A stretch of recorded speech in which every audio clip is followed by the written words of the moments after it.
Hi, my name is Gomak and welcome to JustBeYou. I'm here in Rome, Italy, and I'm pleased to welcome you to an individual who at the age of 8 years old was presented as the smallest inventor of Italy on the TV show Finanziatevi senza paura. Finanziatevi senza paura. Yeah, that's great. That means you can show your invention without any harm. Okay? Oh, that's really, really good to hear. And I can also add on that he's also an ophthalmologist who is a global leading pioneer and an innovator. He performed the first incisional symmetrical surgery for the corneal disease keratoconus called radiokeratotomy in 1984. He performed first of the world's oculus, an autologous stem cell procedure graft in Excel Center GmbH in Cologne in Germany for the transplantation of stem cells for the eye condition macular degeneration in 2008. I welcome you here to Dr. Massimo Lombardi. Pleasure to meet you. Nice to meet you. Welcome to the show. Just talk to us about your background in ophthalmology and why you got into this field within medicine in the first place. I decided to do medicine because I thought I was interested to do physics and law. My mother wanted me to do law. I wanted to do physics. At the end, I concluded the serious thing to be done, apart physics, was medicine. So I started medicine, and I did it with all my will, all my strength, and also with a lot of successes. I received prizes. I never paid one penny of taxes, and I always been supported by the state for my career because it was a career of full success, maximum votation, and always and in the degrees in any field. Okay, so about ophthalmologists. I think has been something like a destiny, because my neighbor was an ophthalmologist. So when I graduated myself in medicine, he told me, Massimo, why don't you come to make the ophthalmologist? At the beginning I was a bit surprised because in my idea I wanted to do the heart surgeon, okay, heart transplantation, something like that.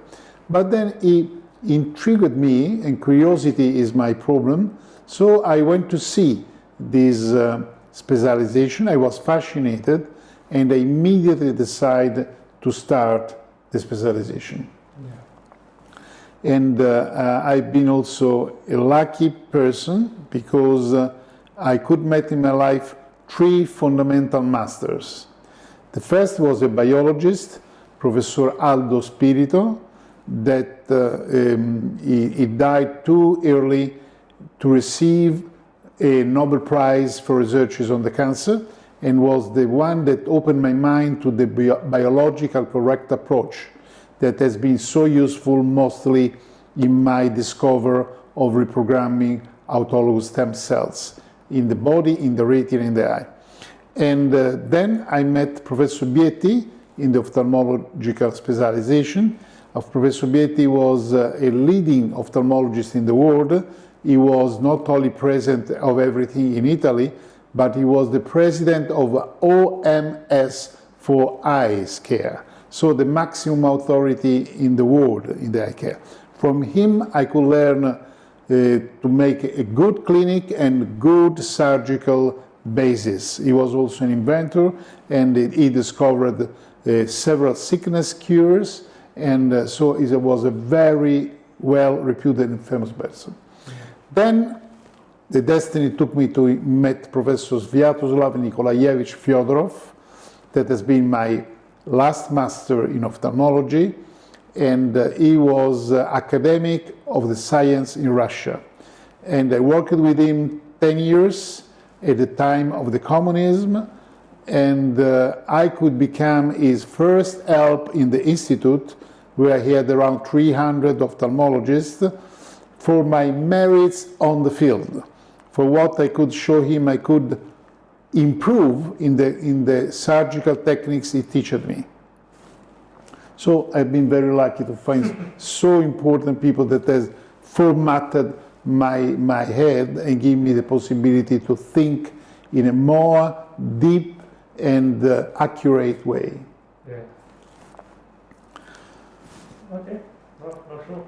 And do you feel that your mentors have helped you progress more quickly in ophthalmology and give you a different view to most of the... Yes, I've been partially, I think I was very curious from when I was a very young child, Yeah. but then the good and correct approach with the field, with the matter of ophthalmology through these two professors could give me an easy access to possible improvements, to possible new researches, to possible new ideas and new technologies that helped me to discover sicknesses and surgeries, new surgery techniques. Okay? And that leads me on to the next question. So, you're a leading innovator in ophthalmology. What are the unique and different skills you have as a doctor that you possess from other ones in the... I think that I already answered before. Curiosity is my great help.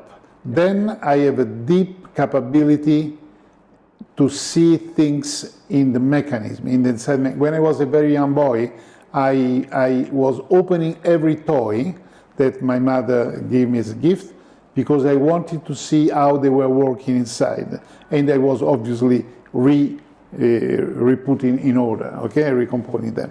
So this has been a characteristic of myself from the first studies I did in ophthalmology.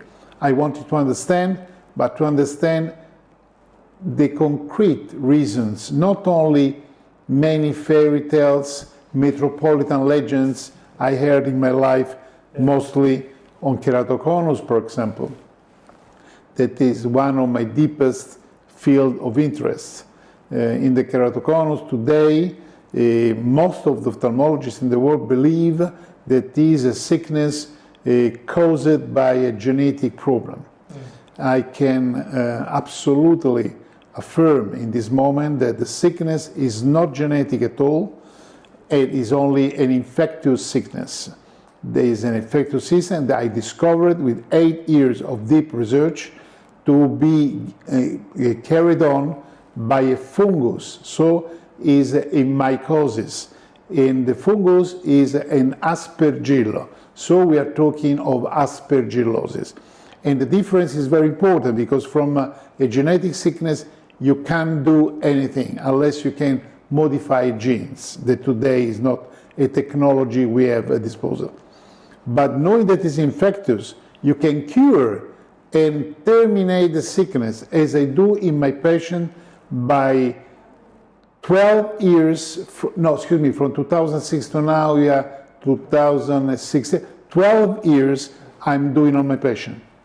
So I have no one patient that has a recidival of the sickness as is normally seen, mostly and also in transplanted eyes where the cornea has been transplanted. Also the transplanted cornea, 50% of the cases present the same sickness than before, the keratoconus. So this because the periphery will infect the donor cornea that is in the middle of the eye, in the center of the cornea. Okay, so it is an infectious sickness. In 1984, I discovered how to correct the side effects carried by the sickness, the deformation of the cornea, the progressive ectasia, that means like a balloon that you inflate, a rubber balloon, the cornea inflates, and this progressive increasing of surface is in direct proportion of the diminution of the thickness of the cornea. So, like in a rubber band, more it becomes large, so increase the thickness, less thickness you have on the cornea. So there is a one-to-one direct influence in the mechanism of the pathology. So I could make an operation taught by my professor Fyodor in Moscow.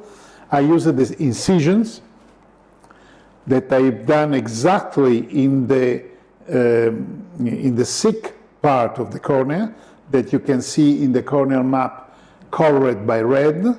And with this small incision, I could make, I don't know if it's correct in English, recompactation of the layers of the cornea, so that my patient, after 3-4 years from the operation, they regain the lost thickness. And most of them have a thickness much higher than the standard 500 micron central corneal thickness. They arrive to 580, 600 corneal thickness. It means that this mechanism of coming back to the original shape of the cornea is effective and will work for years after the operation. No. Very, very complex, but takes a lot of time of research, and it helps patients. Patients are satisfied. I have a rate of satisfaction close to 99%. That seems to me a good rate. Okay, obviously the 1% would have had a greater result, but I'm not God, so I can give only possible results, not miraculous results. Okay? Anything that helps, anything that improves. Yes.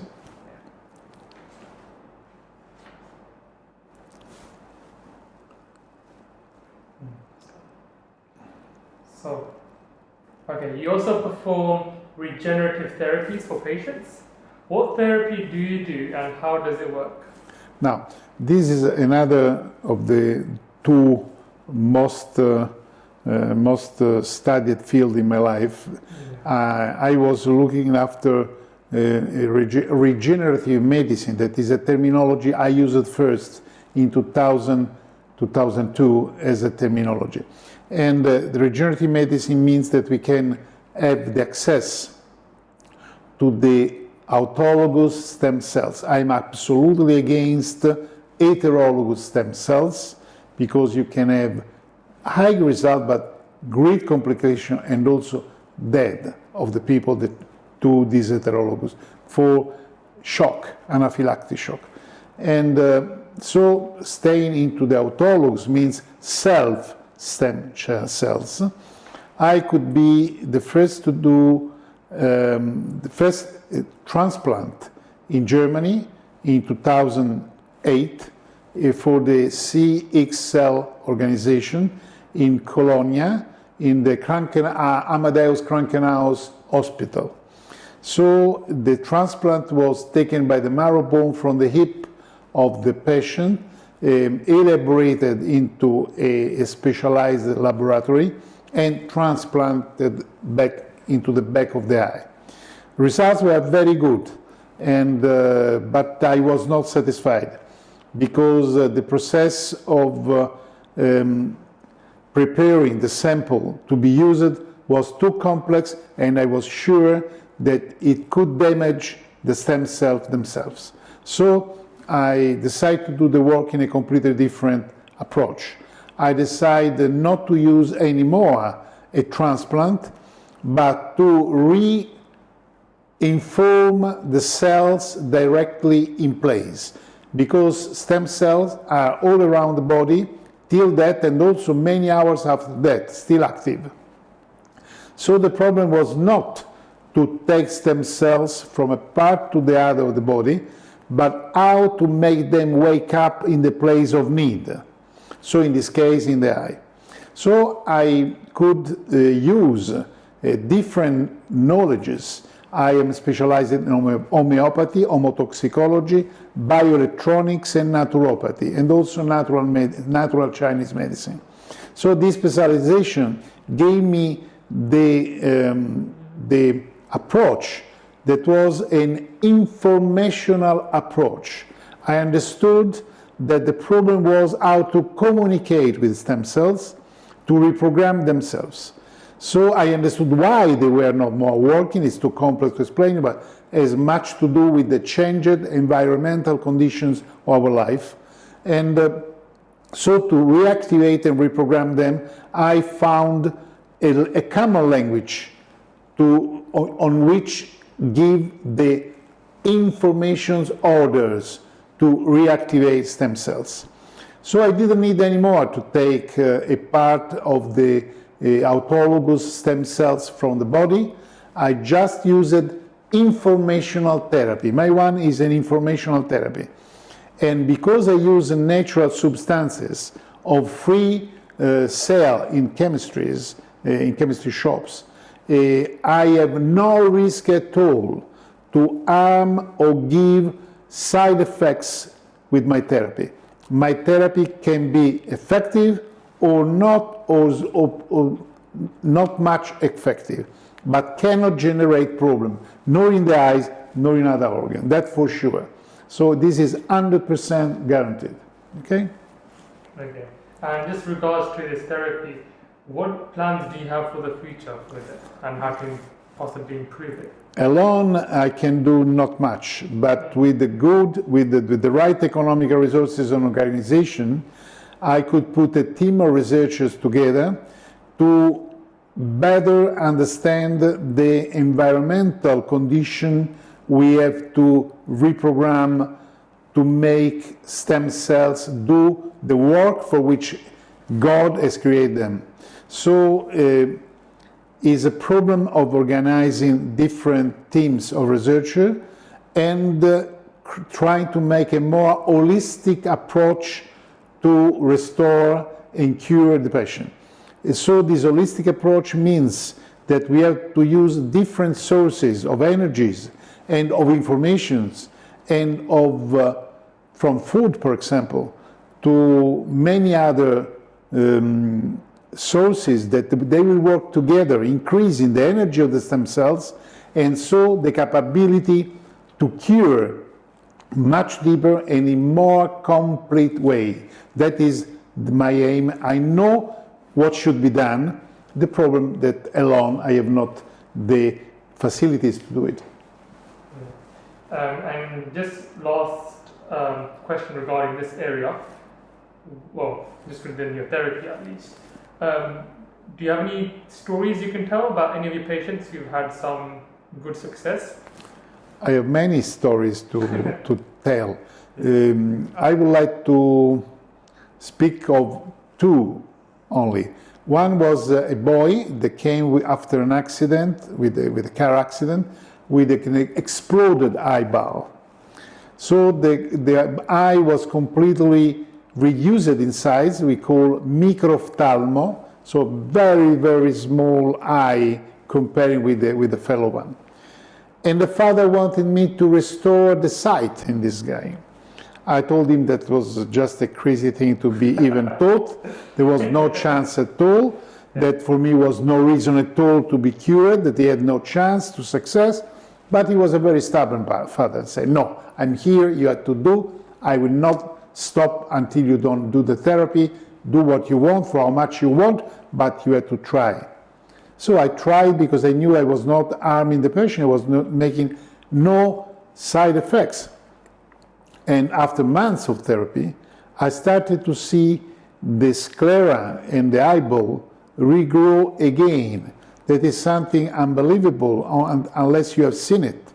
I could see the cornea, that at the beginning I could not see even the cornea.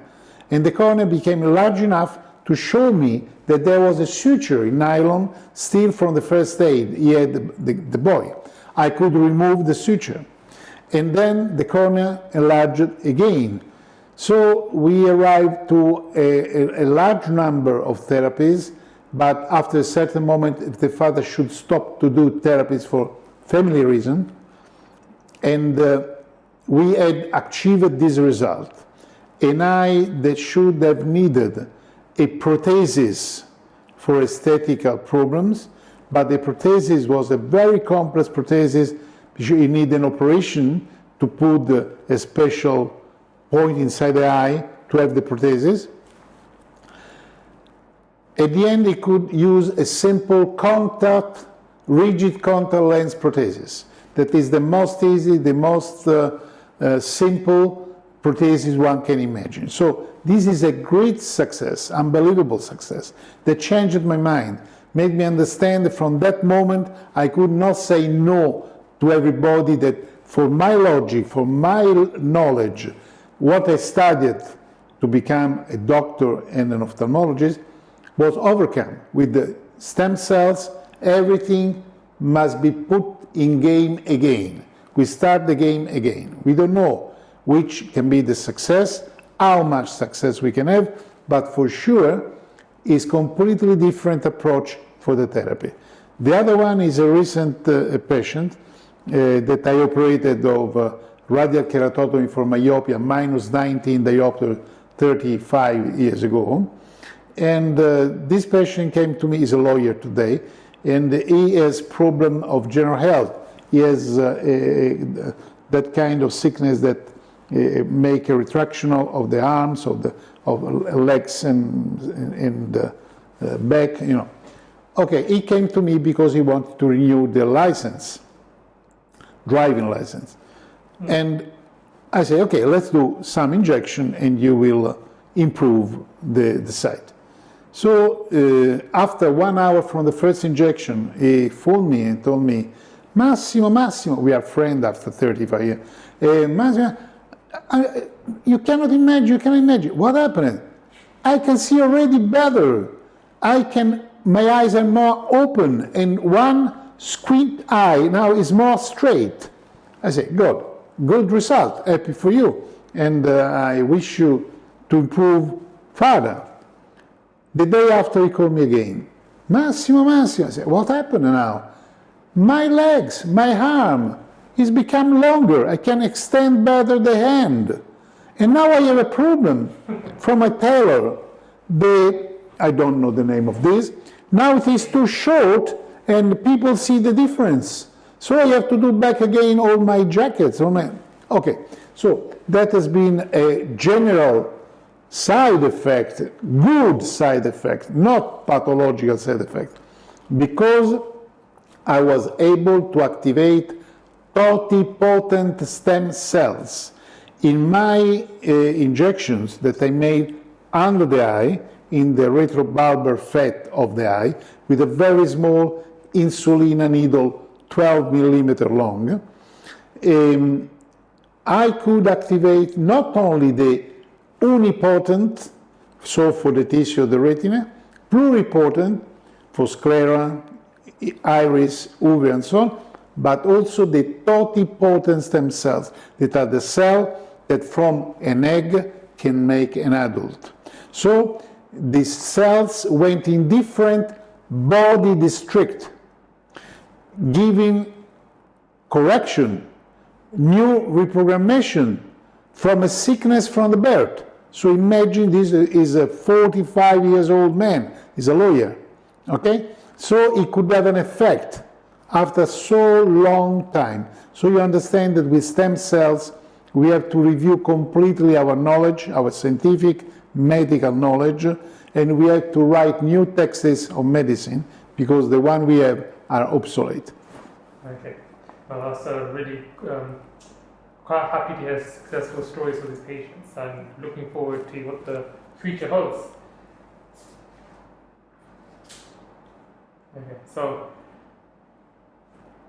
Okay, so this is the next question. So you're very advanced in your field and you questioned a lot of things. You know, you talked about curiosity since you were a young child. And also you think of things in very particular ways, like out of the box, so not in a normal logical way. You try to think of it from different angles, right? So you observe, well, at least in ophthalmology as well, you observe from a holistic perspective. And you know, you look at how maybe other organs, other parts of the body affects the eyes. Now, my question for you is, why do many doctors struggle in helping patients and don't always provide the best for their patients? This is a question we should ask to the doctors. Now, what I can tell you by my side, yeah, that for me is so simple to be understood that a body is like a tree. It has leaves, branches, and the central tree, and also can produce fruits. So as we can have hands, arms, and the central body. So I think that if it is a deficiency in one part of the tree, as can be a deficiency in one part of the body, all the body, let's say tree or human, will try to repair the leaf, the branch, the arm, the eye. So we should be sure that the rest of the body can give the right contribution. So if a person has more than one problem, we have not to think only to the eye, because it comes to our eyes. We have to think to all the rest of the problem the person has. And we must try to put in equilibrium all the rest of the functions and deficiencies in the body. That is an holistic approach. So we are curing the whole together. That means the tree, the body, the person. We are cure all it. And in particular, we are curing that part. So we are doing it together. That should be done normally as a standard therapy. If we think to resolve only one problem, we can be lucky or not, but it's not a rational approach. A rational approach is to cure all the individual together and to put the greatest effort in the most sick part we are curing in that moment. But the approach must be for the whole body. And that's the beauty of the body, that it all works together. Because we look at it very mechanically, at least that's what I know back from home in England as well. And most of the doctors, we are always told, the body's mechanical. In fact, there's other aspects of it that influences other areas of the body. Body is not only a mechanical question, it's a bioenergetical question. And the body is full of water. Water is a great semi-mystery till now. Because for me, the information are carried by the water, so into the body and into the nature.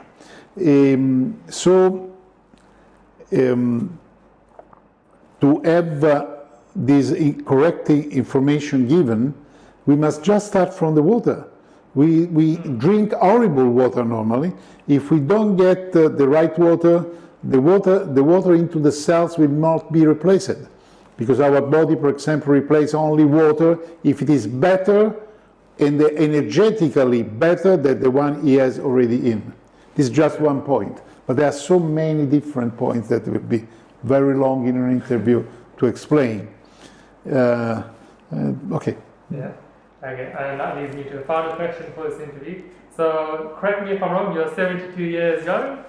You look very mobile. You look a lot younger than most of the 72-year-olds. So what advice could you give to viewers in terms of health and life choices? No, I look possibly a bit younger because I used to do some of this injection to myself. Oh, so nice. I'm trying to help myself, There is an old text that was saying, "Doctor, help yourself." So I'm trying to respect this proposition. So the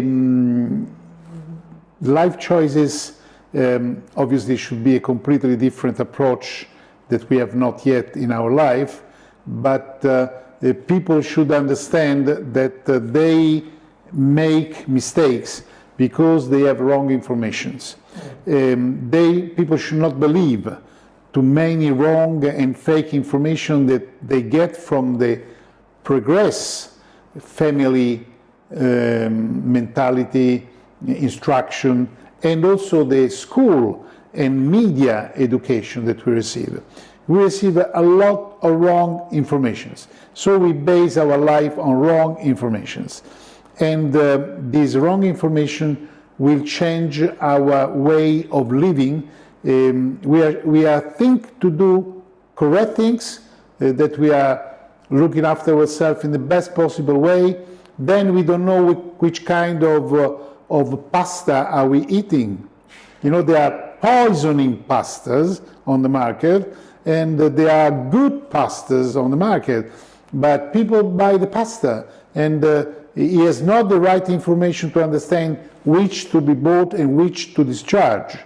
And this for many other things, including many chemicals, many things we use, from shampooing to deodorant to toothpaste. I can make you a very long list.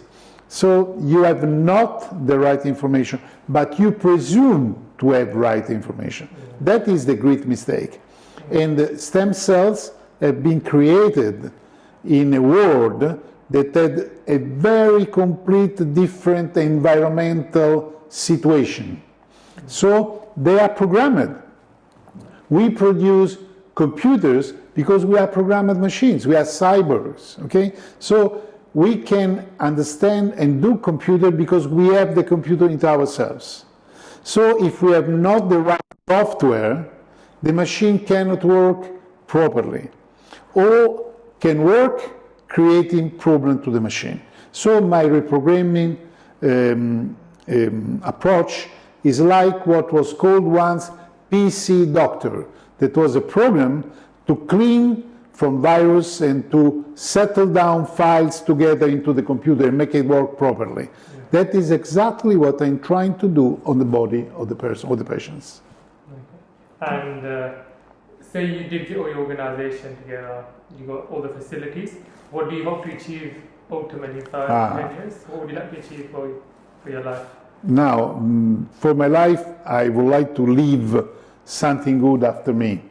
So I hope also to instruct doctors, right doctors, to continue this work and to go more far. For the people, I would like to see a different world around me, and also people that live in a different way, in a more correct way, and has less chances to meet doctors for necessities. So that is my aim, to try to reduce the occupation of doctor occupation in the life of the patients. So to be healthy, to be sane, to be in mental order, in mental condition, to avoid need of cures. That is, I think, the aim that every right doctor should have. Prevention is better than cure. That's what Prevention better than cure. Yeah. Thank you so much. You're welcome. It's a pleasure to have you on the show. Me too. Thank you very much. Yeah. This is Gurman from JustBeYou. Don't forget to like, comment, share, and subscribe. And take care for now. Thank you. Thank you.